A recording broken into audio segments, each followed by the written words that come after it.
You wake up slowly, not because you slept well, but because something in your body feels paused. You sit on the edge of the bed, waiting for your feet to catch up to the idea of standing. The floor feels cooler than usual, the room a little dimmer, even though the sun has been up. You rise, but not with ease, your balance unsure, your joints a little stiff, as if they've forgotten how to be part of the motion. It's not pain exactly, it's resistance, and you've grown used to it, chalked it up to age, to weather, to a bad mattress, or not enough walking the day before. But it's becoming harder to ignore the feeling that your body is moving through a narrowing hallway where every step is a little slower than the last. You shuffle toward the kitchen, rubbing your forearms without thinking. They're cold. You run the water, wait longer than usual for warmth to return to your hands. And somewhere inside you wonder, why does this keep happening? You've done everything you were told. You eat decently. You stay off your feet when they swell. You take your medication most of the time. But there's still this creeping heaviness, like your body is trying to move upstream, and every muscle is slightly behind schedule. It doesn't feel dramatic. That's the problem. It feels subtle, like a gentle turning down of a dial you didn't know existed. And in these quiet moments before the noise of the day begins, it settles in that maybe something inside you is stuck. Not in your mind, not in your motivation, but in the physical current of your own blood. Something isn't flowing the way it used to, and the truth is you can feel it. So you move slowly, letting your hand trail along the counter as you make your way toward breakfast. But even lifting the kettle feels like more than it used to. It's not weakness, not exactly. It's a kind of internal drag, like the gears that used to move without friction are now catching at strange intervals. The kind of thing you can't explain to someone who hasn't felt it. You pour your tea, add your toast, take your seat, and still, the fog doesn't lift. You breathe, hoping for clarity, but it feels shallow, like the air isn't reaching where it needs to go. Not because your lungs are broken, because something between the breath and the body is blocked and you can't name it. Later, when you go to get the mail, it's just down the path, but your legs ache as if you've walked a mile. You pause at the doorway longer than necessary, pretending to look for shoes, pretending you're not hesitating. But you are. Not because the task is hard, but because your body makes every task feel like something to prepare for. You feel your heartbeat doing more than it should for something so small. And still, you push on. You've learned to adapt. You sit longer before standing. You steady yourself when no one is watching. You park closer, plan ahead, pace your movements like a dance only you understand. But none of this used to be effort. That's what keeps you wondering. How can energy become so expensive when you haven't changed anything? And maybe that's the thing. You haven't changed, but something inside has. Not your willpower, not your habits, but the pathways that used to carry all your effort forward. They're not broken, but they're not open either. Not fully, and your body knows it. It speaks in quiet taps and murmurs, not the pounding kind, but the uneven rhythm that makes you notice something's off, even if no one else can hear it. Your heart has always worked for you without complaint, a silent servant pushing life through miles of vessels you've never seen. But lately, it seems to hesitate. Not painfully, not loudly, just with the kind of pause that makes you glance down at your chest mid-sentence, wondering if you imagined it. You feel it at night mostly. Lying still, everything finally quiet, you catch the skips. The small thumps that arrive too soon or too late, the ones that make your breath catch for a second longer than it should. It's not dramatic enough to scare you, that's what makes it easier to ignore, but deep down, you understand. Your heart isn't just a pump, it's a messenger. It's telling you that the road it's traveling has changed. The blood that used to flow with ease now meets more resistance, and like a driver on a worn-out road, the heart works harder, adjusts, compensates, until it starts to wear down too. Not from disease necessarily, from demand. And yet you've never heard anyone say it out loud, that sometimes what slows you down isn't just age or inactivity or weight, it's flow. Not just in the heart itself, but in the network it feeds. Every beat is a push against pressure, against narrowing, against walls that have grown stiff and less forgiving. Your heart feels it before your mind does. It sends messages in the form of breathlessness, of fatigue, of little moments when effort replaces ease. But those messages aren't warnings to fear. They're invitations to listen, to shift, to open something back up before it closes further. You start to notice them, not all at once, but like the ticking of a distant clock that's been in the room this whole time. Your fingertips feel colder in the middle of the day. You slip on socks earlier than usual, not because it's freezing, but because the chill seems to come from inside. Your calves feel tight after sitting, your arms fall asleep more easily, and sometimes you press a spot on your thigh or forearm and realize you can't feel the pressure as sharply as before. These aren't aches, they're whispers, signs, and your body has been leaving them like breadcrumbs. The numbness, the tingling, the way your legs twitch as you fall asleep, like they're searching for something, motion, oxygen, release. You sit in your chair longer than you mean to, not because you're tired, but because you know standing will take negotiation. You tell yourself it's all minor, harmless, and you've gotten good at adjusting, haven't you? You rub your hands together when they go pale. You shift positions when the pins and needles creep in. You stretch your neck when the dull pressure wraps around it like a band. These are workarounds, but they're not solutions. And the longer they've lasted, the more normal they've begun to feel. But normal doesn't mean healthy. Normal just means frequent, repeating, settled into the rhythm of your day like background music that never stops. You've stopped questioning it because nothing's bad enough to sound the alarm. But what if the body doesn't use alarms? What if it just taps gently, over and over, hoping you'll tune in? These little signals, long ignored, are pieces of a puzzle your body has been trying to show you for years. Not to scare you, but to give you the chance to act before those whispers turn to silence. It's easy to think of blockage as something that happens in a crisis, the dramatic heart attack, the emergency surgery, the rush to the hospital. But most blockages don't begin that way. They begin like this, in the quiet, in the everyday, in the slow narrowing of space where blood once flowed freely. You can't see it, and no one talks about it until it's nearly too late. But it doesn't arrive overnight. It builds, slowly, invisibly, like a dam forming inside you, one grain at a time. And it's not just about what you've eaten. Yes, food plays a role, but it's not just the fats or the salt you've been warned about for decades. It's what you haven't been told, how stress hardens the walls, how sugar stiffens the vessels, how years of small inflammations become layers of resistance your heart has to press through day after day. It's not that you failed. It's that no one told you that aging changes the very roads your blood travels. They curve more, they tighten, they lose their give. And so your body adapts. It finds detours, it reroutes pressure, it tries to make do with less space, less flexibility, less oxygen moving to where it's needed, until one day it can't keep up. And what feels like sudden exhaustion or dizziness is really the system raising its hand, trying to tell you something important, that your flow is blocked, not entirely, but enough to be felt, enough to slow you down without warning. No test at your last checkup flagged it. No medication brochure mentioned it, but it's there, in your limbs, your breath, your energy. A blockage that isn't just physical, but systemic, and you can't force it open with willpower. You have to coax it, support it, clear the way from within. You've tried, you've made the swaps, margarine to olive oil, white bread to whole grain, desserts to fruit. You've cut the salt, followed the heart-healthy labels, walked the recommended minutes around your neighborhood loop, and still, the heaviness lingers. You end the day as tired as you began it, sometimes worse. That's the part that stings, the feeling that you've been doing the right things and yet your body doesn't seem to respond the way it should, as if all your efforts are leaking out somewhere unseen. But the truth is, good choices don't always mean effective ones, especially not for a body that has changed.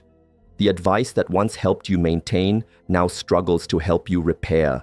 And many of the habits praised as healthy are only part of the picture. They support, but they don't restore. They manage symptoms, but they don't always open flow. Because when your blood vessels have begun to narrow, When inflammation has taken root quietly and deeply, you need more than gentle maintenance. You need something that meets the blockage where it lives. And yet, you're not told that. You're told to stay the course, trust the plate, keep doing what you're doing. But your body is trying to say otherwise, that it needs help not just staying where it is, but reversing some of what's already settled in. You feel the gap, even if you can't explain it. That sense that wellness is always just out of reach, that you're doing the dance but the music doesn't change. It's not because you're failing, it's because the tools you've been given were built for prevention, not repair. And now, your body needs something that doesn't just stand beside the problem, but moves through it. Something that opens what's been closing for far too long. It sits on your counter, maybe in a small woven basket or tucked into a corner of the fridge, quiet and familiar, nothing flashy. Garlic, not the powdered kind, not the jarred variety floating in oil, but the real thing, whole, raw, alive with something ancient. You've used it for flavor, of course. You've sautéed it in soups, rubbed it on toast, crushed it under your knife without much thought. But garlic wasn't always just a seasoning. Long before pharmacies and prescription bottles, it was used as medicine, not as folklore, but as function. Because garlic doesn't just sit in your body like a vitamin. It acts, it moves, it reaches deep into your system and starts to open things. It thins where the blood has grown thick. It eases where the walls have hardened. It calms the hidden fires of inflammation that medicine often ignores until they erupt into something bigger. It's not a cure-all, and it doesn't shout. But garlic works the way nature always has, quietly, steadily, beneath the surface. Its power lies in allicin, a compound released only when garlic is crushed or chopped.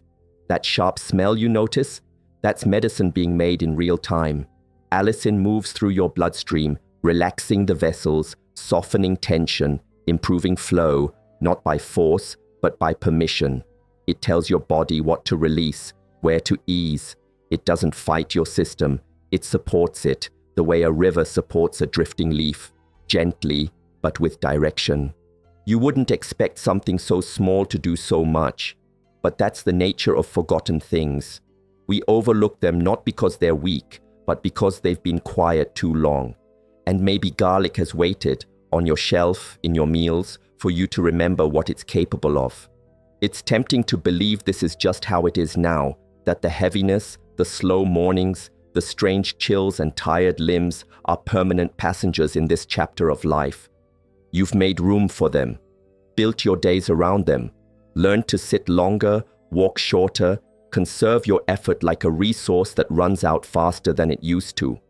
You've trained yourself to accept the limits because no one told you they were optional. No one said they might not be the end of your story, but a signal that something inside still wants to change, because the body doesn't give up easily. Even now, even after years of resistance and slowdowns and numbing fatigue, it still responds. You may not notice it right away, but the shift begins quickly, sometimes within days. That little rise in warmth in your fingers, the way your breath goes deeper without effort, the sense that your legs want to carry you just a little farther than yesterday. These are not miracles, they are openings. Your body is not broken, it's blocked, and blocks, once identified, can be cleared. Garlic doesn't offer you a reversal of age, but it does offer momentum. It gives your blood a reason to move. It stirs the flow that has grown sluggish, revives the current that carries life into every forgotten fingertip. You don't need an overhaul, you need consistency. A clove a day, raw or lightly crushed, mixed into a small ritual of care that belongs only to you. Not as a fix, but as a gift. A signal back to your body that says, I haven't given up on you either. You don't have to feel this stuck. You're not cement. You're not too late. You're someone whose flow has been waiting for just the right nudge to begin again. He sat quietly most mornings, just a few chairs over at the clinic, his ankles swollen beneath white socks, his breath catching every third word. He wasn't dramatic, didn't complain, didn't wave charts or demand tests. He was like many others. Tired, polite, waiting, a man who'd lived a full life but now found himself planning every errand around the next moment to sit. They told him it was age, told him it was natural, but natural didn't feel this uncomfortable. Natural didn't make his shoes fit tighter by evening or leave him short of breath while stirring soup. One day, a nurse told him something simple, a small thing. "Try raw garlic," she said. "1 clove a day, first thing in the morning, crushed, maybe in water or with lemon." He laughed at first, said he wasn't interested in smelling like an Italian kitchen. But something in her tone made him pause. It wasn't hype, it was quiet certainty. So he tried it. The first few days were uneventful, a strange taste, a little warmth in his chest. By day 6, his socks fit looser, not dramatically, but noticeably. He stood up without gripping the arms of the chair. His hands felt warmer even in the cool of morning. 2 weeks later, he walked the long hallway to his car without stopping midway to rest. He didn't run, he didn't dance, but he moved, fully and without dread. The garlic hadn't changed who he was. It had reminded his body how to be what it still could. He didn't tell many people, didn't need to. He just kept going. A clove a day, no magic, no marketing. Just one man, reclaiming what he thought he'd lost, one small motion at a time. And that chair by yours? It's emptier now because he's out walking. At first it feels like a tingling, like the slow fizz of a sleeping limb returning to life. You think it's nothing, maybe a fluke, but then it happens again. Your hands warm faster in the morning, your feet don't ache after sitting, your fingertips no longer feel like strangers at the end of your arms. It's subtle, but undeniable. And strange as it may sound, that slight buzzing sensation isn't discomfort, it's reconnection. It's your circulation stirring from its long slumber. Your body has been compensating for so long, rerouting blood wherever it could, rationing energy like a precious resource. But now, with one small shift, it begins to remember how to flow.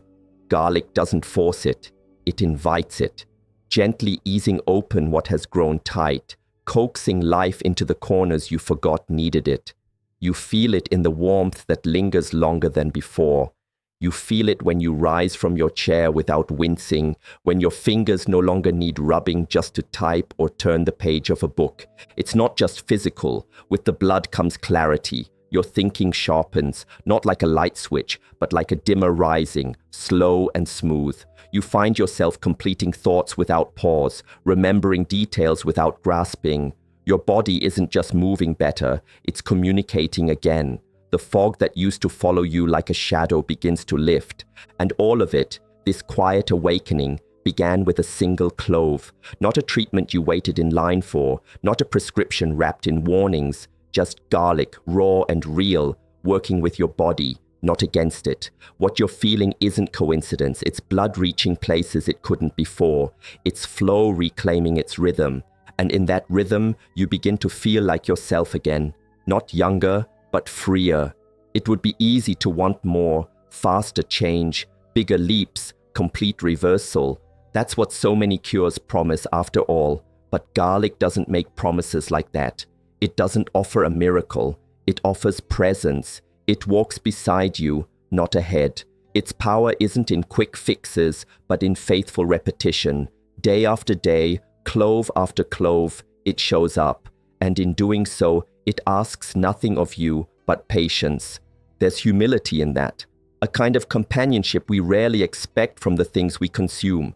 Garlic doesn't flood your system like a stimulant. It doesn't spike your mood or force your body to respond. Instead, it works in rhythm with your blood, your breath, your pace. It listens, it adjusts, it lingers where it's needed, softening tension, calming inflammation, restoring motion to places grown stiff. Like a hand on your back, not pushing, just steadying you forward. And even on the days you forget it, miss it, skip it, your body remembers. The pattern doesn't vanish. Garlic doesn't punish absence. It returns when you return. Quiet, ready, familiar. Because this isn't about doing everything right. It's about realignment, reminding your system what it's capable of when you give it just one thing it understands. Not medicine, not therapy, not a breakthrough headline, but food. Real, alive, rooted in the soil and in centuries of use. You don't need a cure to feel better. You need a companion, something small that meets you where you are and doesn't ask you to change everything, just one thing. Garlic doesn't speak loudly, but in time, your body will.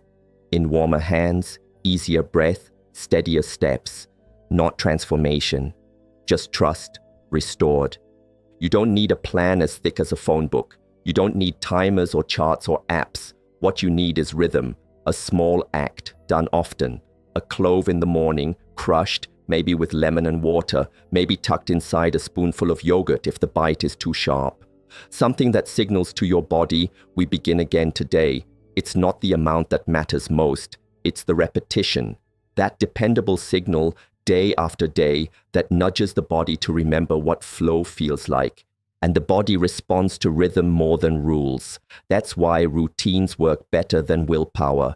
Your system craves patterns, waking, moving, eating, resting. Garlic slips into that pattern effortlessly. Its work is cumulative. Every day you choose it, it builds upon the last, easing the pressure just a little more, softening the grip inflammation once had, thinning the blood just enough to move more freely through your fingers, your feet, your mind. And it doesn't ask you to overhaul your life. Keep walking, keep eating clean, keep resting when you must. Just add this small, pungent seed of change. Let it steep in your mornings the way steam rises from your tea. Let it sit on your shelf like a friend you don't need to explain yourself to. The beauty is that the results don't announce themselves with a bang. They show up in little ways, your rings sliding on more easily, your steps sounding firmer on the hallway floor, your thoughts forming more crisply when you speak.